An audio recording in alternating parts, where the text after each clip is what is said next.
안녕하세요. 보험 지식 저장소의 최민수입니다. 오늘 여러분들에게 말씀드리고 싶은 영상의 주제는 바로 이것입니다. 보험회사 담당자가 연락이 없어요. 먼저 전화해도 되나요? 자, 이 질문들도 정말 굉장히 많이 해주는 질문이세요. 근데 이 질문에 대한 답변은 뭐 10년 전이나 지금이나 어차피 크게 다르지 않습니다. 제가 보상을 처음 시작했던 20대 후반, 그때 그 나이대나 지금 40대가 넘어간 현재 시점에서나 보상 담당자가 연락을 주지 않는 이유는 크게 다르지 않아요. 자, 이 질문에 대한 설명을 먼저 드리려면 보험회사에서 접수가 됐을 때 접수 진행 과정부터 그 후에 초창기의 과정부터 먼저 설명을 살짝 드려야 될 것 같아요.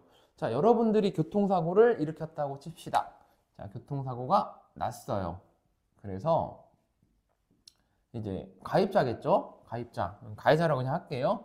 가해자가 보험 접수를 합니다. 어떻게 하죠? 전화를 해서 예, 저 보험 사고가 나서 보험 접수하려고 전화를 드렸습니다. 이렇게 콜센터 직원분들과 얘기를 하면서 뭐 피해자의 인적사항, 뭐 사고 지점, 뭐 피해자의 전화번호 이런 것들을 이렇게 알려주죠. 그러면 콜센터 직원분들이 그 정보를 받아서 보험 접수를 하게 되고 접수가 끝나면 보상 담당자에게 문자가 갑니다. 일단 보상 담당이 배정이 돼서 문자가 가고 또 피해자에게도 문자가 가요. 문자 내용에는 뭐 이런 내용들이 있습니다.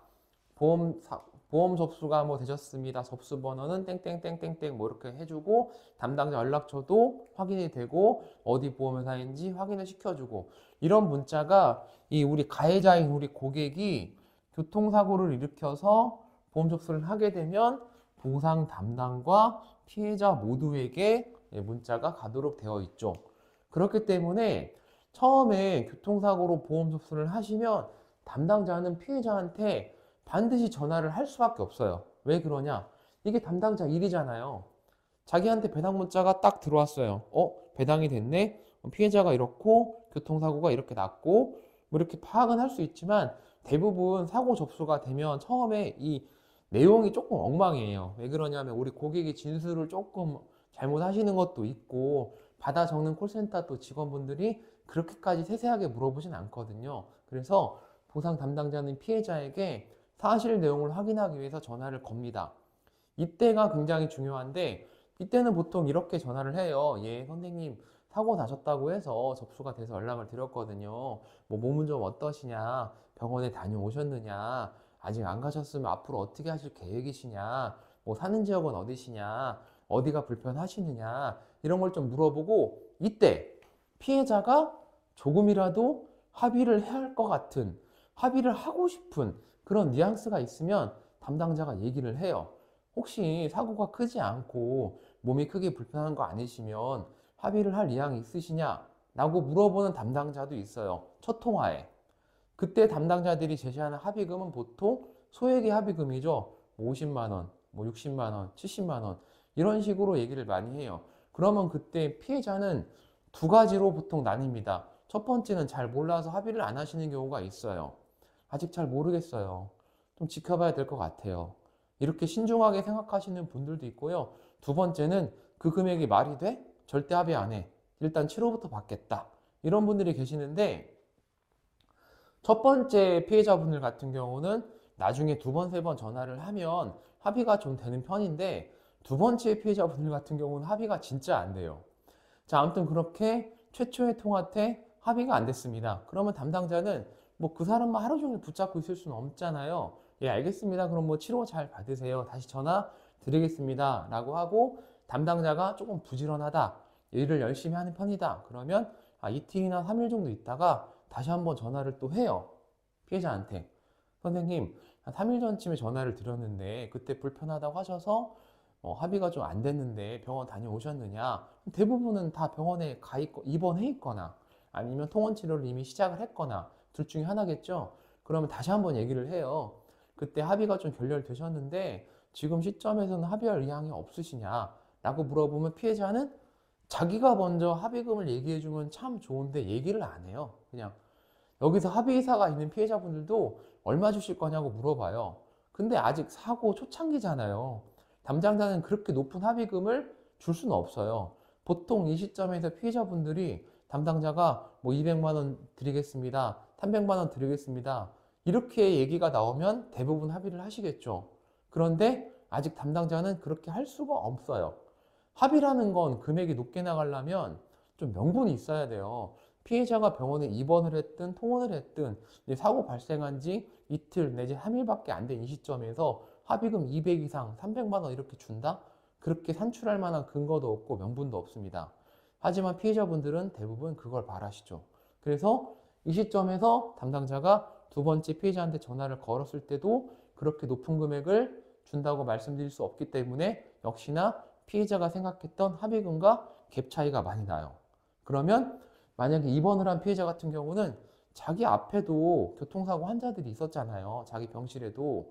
그 짧은 이틀, 3일 정도 사이에도 다른 피해자들이 보험회사랑 합의 보고 나가는 걸 봤거든요. 그런데 그 금액들이 예를 들어 내 앞에 있던 어떤 환자가 저쪽 A보험회사랑 200만 원의 합의를 보고 나갔다. 그러면 이 사람 입장에서는 나도 최소한 200만 원은 받을 수 있겠구나. 이 생각이 머릿속에 들어버려요. 뭐 소득 유무나 사고의 경중, 과실의 차이나 이런 것들은 전혀 고려하지 않습니다. 내 앞에 피해자도 200을 받았으니까 나도 200을 받을 수 있겠군. 이렇게 생각을 하면서 보험회사에 전화를 또 기다려요. 본인이 먼저 전화하는 경우는 거의 없습니다. 자, 아무튼 그래서 이 보상 담당자는 두 번째 합의가 결렬이 됐다고 치죠. 그래서 세 번째 다시 한번 전화를 겁니다. 이번에는 일주일 정도 있다가 전화를 걸어요. 전화를 걸었을 때 피해자는 전화를 받고 이때는 대부분 조금 기다렸다는 목소리입니다. 예, 선생님, 제가 세 번째 전화를 드리는데요. 어떻게 이번에 합의할 의사가 없으십니까? 내지는 만나서 그런 얘기를 했다고 치죠? 그럼 이때 피해자는 좀 어때요? 이때쯤은 합의할 의사가 분명히 있어요. 자기가 정말 엄청나게 아프거나 큰 사고가 아니면 보통 합의할 의사가 있단 말이에요. 근데 이때는 입원을 한 지 시간이 좀 지났거나 통원 치료를 몇 번 받았기 때문에 담당자도 초반에 제시했던 합의금보다는 조금 더 합의금을 줄 수 있는 그런 시기는 됐지만 이때도 피해자분들이 먼저 나 얼마 받고 싶습니다 라고 말씀을 하시면 좋은데 대부분 이렇게 팔짱을 끼고 네가 얼마 주는지 두고 보겠어.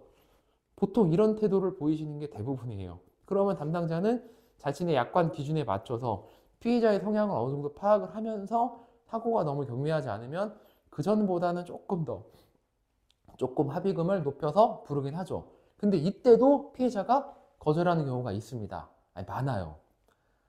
이런 분들이 오히려 더 많아요. 그러면 이후로 어떻게 될까요?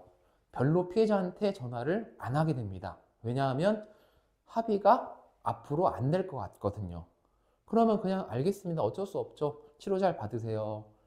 이때 피해자의 속마음은 어떠냐? 아니, 그게 아니야. 예를 들어 이 담당자가 세 번째 합의금으로 뭐 100만 원 얘기를 했다 치죠. 피해자가 거절했어요. 더 치료받겠다고.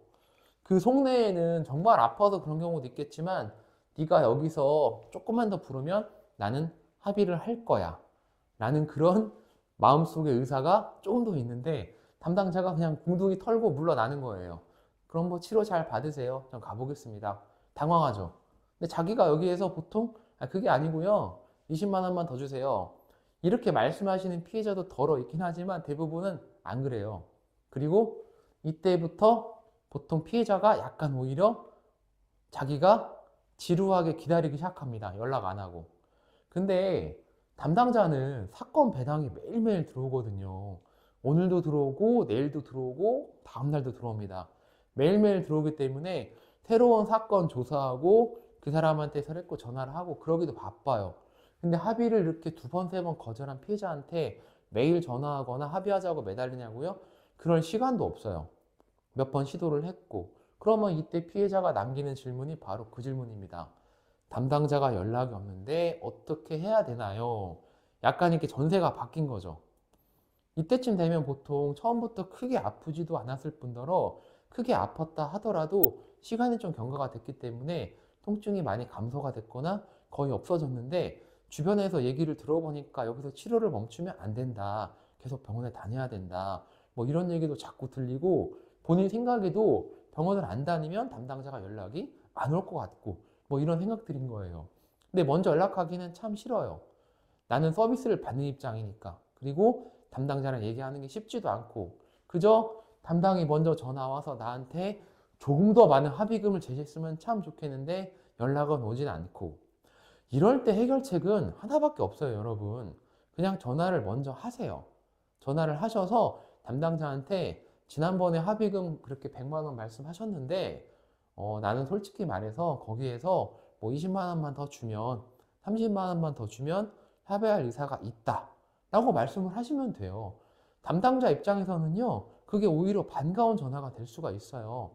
자기가 기존에 합의를 몇 번 제시했다가 거절당했기 때문에 약간 반쯤은 포기하고 있는 상태였는데 그리고 새로운 사건들이 자꾸 배당이 되다 보니까 그거 일 처리하기 바빠서 크게 신경을 못 썼는데 피해자가 전화가 와서 합의금 조금만 더 주면 합의를 하겠다 라고 하면 담당도 생각을 하게 돼요. 그래? 그러면 한번 합의금을 이렇게 산출을 해보고 이 피해자가 원하는 합의금이 어느 정도 맞춰진다 얘기를 하는 거죠. 선생님이 말씀하신 합의금을 다 맞춰 드릴 수는 없지만 저희가 예를 들어서입니다.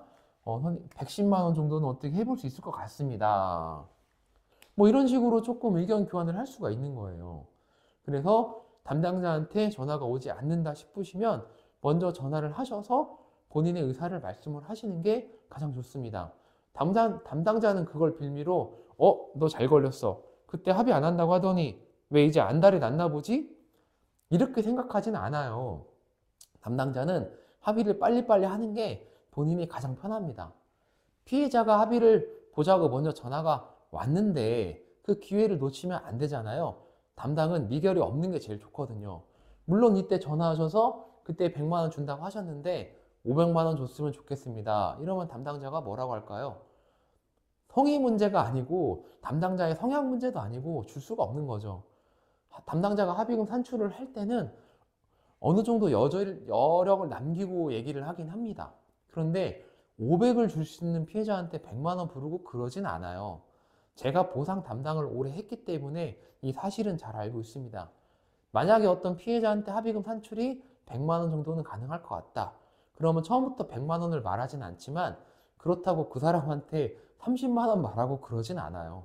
어느 정도 근접하게 말을 해서 피해자가 합의를 볼 것 같다. 약간의 금액 차이 때문에 합의가 결렬이 될 것 같다. 그런 이유 때문에 여지를 남겨두는 거예요. 자, 예를 들어 100만 원이 가능할 것 같다. 이게 100만 원입니다. 그러면 담당자는 한 여기까지는 제시를 하는 거죠. 예를 들어 뭐 한 80만 원 정도? 80만 원. 그러면 피해자들이 보통 그럼 저 100만 원만 주면 합의를 할게요 라고 말을 하잖아요. 그러면 요만큼만 더 생각해 주면 돼요. 그런데 피해자가 저 200만 원 주세요. 이러면 아예 합의가 안 되는 거예요. 정말로. 근데 이런 식으로 보상 담당이 합의를 보자고 몇 번 전화를 왔음에도 불구하고 다 거절하고 그리고 이제 시간이 좀 지난 다음에 담당자의 전화를 마냥 기다리면서 담당이 연락이 없어요. 어떻게 하면 될까요? 라고 묻지 마시고 예전에 담당이 제시했던 그 합의금에서 조금만 더 생각하면 이제 합의할 의사가 있다. 몸이 많이 나았다. 이런 식으로 먼저 전화를 하시는 게 가장 좋다는 점 오늘 영상으로 안내를 드리면서 추가적으로 더 궁금한 사항이 있으시거나 그래도 담당자와 얘기하는 것이 너무너무 어렵다 하시는 분들은 아래창 댓글에 제 블로그를 이용해서 연락을 주시면 제가 직접 상담을 드리도록 하겠습니다. 오늘도 영상 시청해 주셔서 대단히 감사합니다.